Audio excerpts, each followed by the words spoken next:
નમસ્કાર ખેડૂત મિત્રો, જય કિસાન, જય ભારત.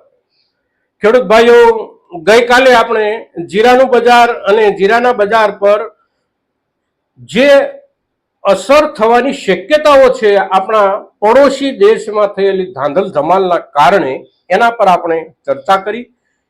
ભવિષ્યમાં એટલે કે નજીકના દિવસોમાં જીરાના બજારમાં આપણી શું સ્થિતિ રહેશે એની જે ચર્ચા આપણે કરી એમાં બાંગ્લાદેશનો એક મુદ્દો હતો. અને આજે આપણે કપાસના બજાર ઉપર જ્યારે ચર્ચા કરીએ છીએ ત્યારે પણ બાંગ્લાદેશની પરિસ્થિતિને ધ્યાનમાં રાખીને કરીએ છીએ, એટલા માટે કે આપણે ત્યાંથી કપાસની એટલે કે રૂ, કાચો કપાસ અને જે કાંઈ સ્પિનિંગ થાય છે, દોરા થાય છે રૂમાંથી, આ તમામ ચીજોની નિકાસ આપણે ત્યાંથી બાંગ્લાદેશમાં સૌથી વધારે થાય છે. અને તેથી બાંગ્લાદેશની પરિસ્થિતિની અસર આપણા કપાસના પાક પર પણ પડવાની ખૂબ મોટી શક્યતાઓ છે.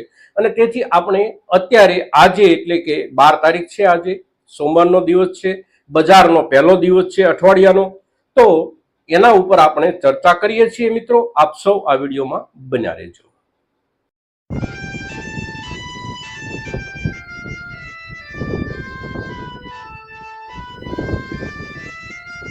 ખેડૂત ભાઈઓ, કપાસ એ માત્ર આપણા ગુજરાતના કે ભારતના ખેડૂતોનો અગત્યનો પાક નથી. કપાસ એ સમગ્ર દુનિયાના ખેતીના ક્ષેત્રનો સૌથી અગત્યના જે કાંઈ પાકો છે એ 5 પાકો પૈકીનો એક પાક કપાસ છે.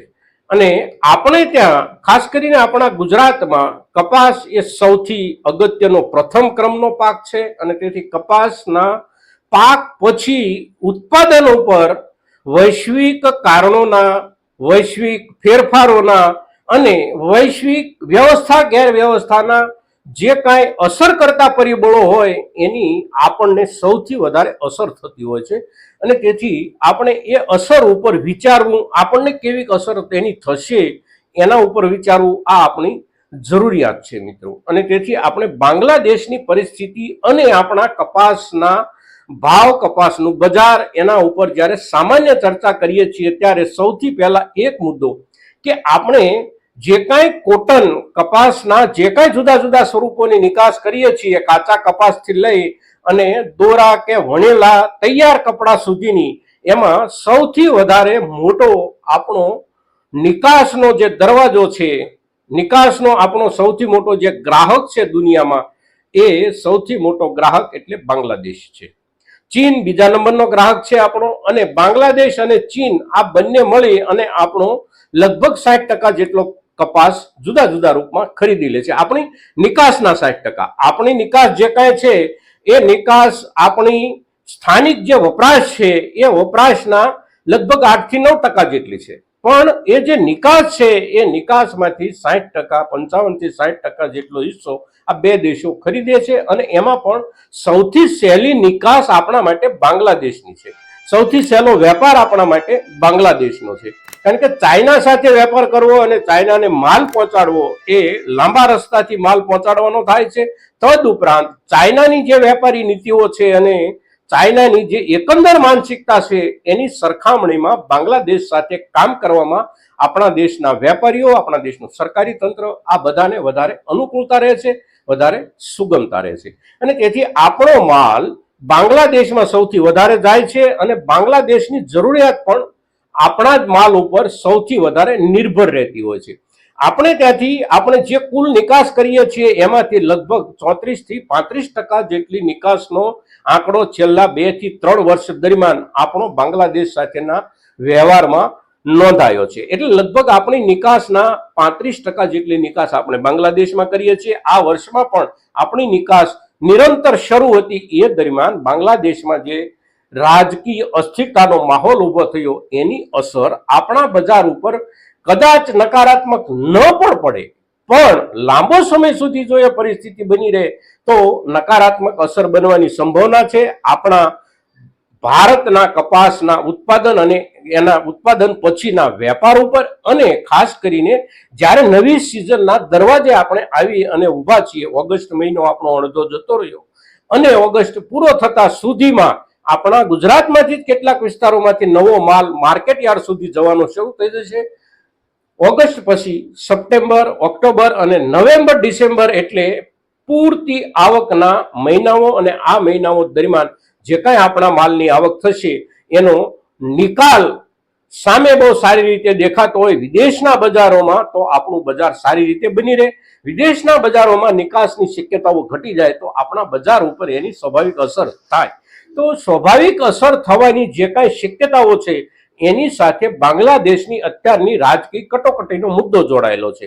5 દિવસ, અઠવાડિયું, 10-15 દિવસમાં પણ બાંગ્લાદેશની આંતરિક પરિસ્થિતિ જો સ્થિર થાય અને ત્યાંનું જે રાજકીય માહોલ જે ડોળાયેલો છે એ ડોળાયેલો રાજકીય માહોલ શાંત થાય અને આંતરિક વેપાર ધંધા બાંગ્લાદેશમાં શરૂ થાય તો આપણે માટે જે એક ડર ઉભો થયેલો છે આપણા માર્કેટને લઈને, એ ડરમાંથી આપણે બચી જઈએ મિત્રો, અને આપણો વેપાર નવેસરથી સારી રીતે શરૂ થઈ જાય. અને સારી રીતે વેપાર શરૂ થાય તો આપણા ભાવ જળવાય રહે.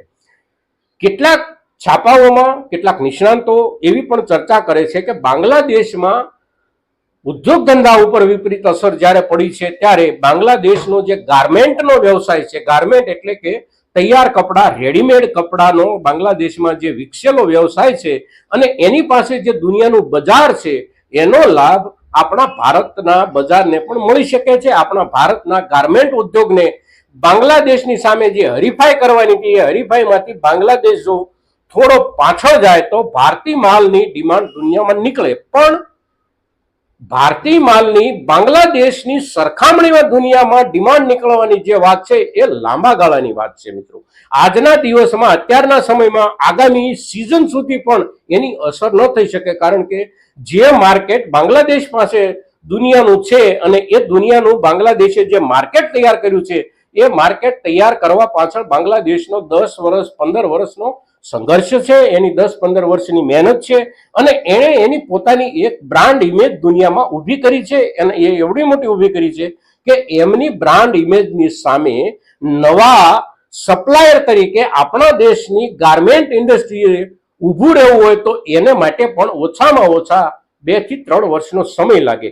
એટલે અત્યારના સંજોગોમાં બાંગ્લાદેશની પરિસ્થિતિને લઈને આપણા ગાર્મેન્ટ ઉદ્યોગને પણ કોઈ ફાયદો નથી અને આપણા એગ્રીકલ્ચર સેક્ટરને પણ કોઈ ફાયદો નથી. અત્યારના સંજોગોમાં તો જો ત્યાંની પરિસ્થિતિ વધારે બગડે, અગર તો જાજો સમય સુધી સુધરે નહીં, તો આપણા બધા જ ક્ષેત્રોને નુકસાન થવાની સંભાવના છે. આપણે જે કાંઈ અહીંથી નિકાસ કરીએ છીએ એમાં સૌથી મોટી નિકાસો આપણી જીરું અને કપાસની છે, અને એટલે આપણે ગઈકાલે જીરા પર વાત કરી હતી, આજે કપાસ પર વાત કરીએ છીએ. અને તેથી આપણો આજની ચર્ચાનો જે મુદ્દો છે, આ જે આપણો વિડીયો છે એ આપણા મહત્તમ ખેડૂતો સુધી પહોંચે એ આપ સૌની, સૌ દર્શકોની જવાબદારી છે એવું સમજી અને આપ સૌ આ જવાબદારી સારી રીતે નિભાવશો એવી અપેક્ષા સાથે જય કિસાન, જય ભારત.